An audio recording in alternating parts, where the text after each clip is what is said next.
Sir మరి Shri Chaitanya group of స్కూల్స్లో చదువే కాకుండా ఎక్స్ట్రా కరిక్యులమ్ యాక్టివిటీస్ ఏమున్నాయి?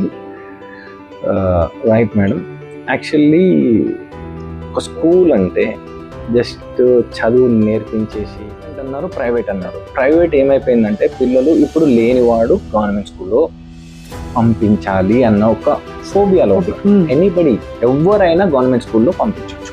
ఇప్పుడు ప్రైవేట్ స్కూల్స్కి వచ్చేస్తే ఇప్పుడు కొంచెం అక్కడ నేను అడిగిన ప్రకారం నా పేరెంట్స్ అవునండి మీరు ఇంత ఫీజు అఫోర్డబిలిటీ చేయనప్పుడు మనది బడ్జెట్ స్కూల్ అయినప్పటికీ ఫీ అఫోర్డ్ చేయలేరు కదా, మరి గవర్నమెంట్ పంపించవచ్చు కదా అంటే సార్ అక్కడ కొంచెం డిసిప్లిన్.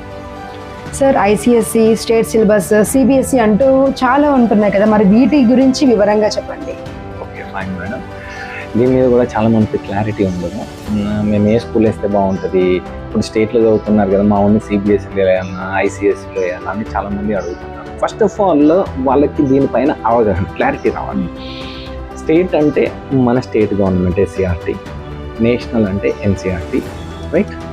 అయితే ఇప్పుడు 2020 కోవిడ్లో మన గవర్నమెంట్ లాంచ్ చేశారు one nation one education, new education policy అనేది లాంచ్ చేసిన తర్వాత ఆ సిస్టమ్ ఎలా ఉంటుందంటే 5+3+3+4 అని ఎడ్యుకేషన్ సిస్టమ్. దీని గురించి డిస్కస్ చేసి కొంచెం టైం పడితే షార్ట్ అండ్ స్వీట్. అందరికీ నమస్కారం. భక్తిధామం సమర్పించు విద్యాలయం కార్యక్రమానికి స్వాగతం. ఇవాళ మనం ఉన్నాము Shri Chaitanya group of schools managing director మరియు ఫౌండర్ రమేష్ సాంబోజీ గారు, అలాగే శ్రీలత గారు.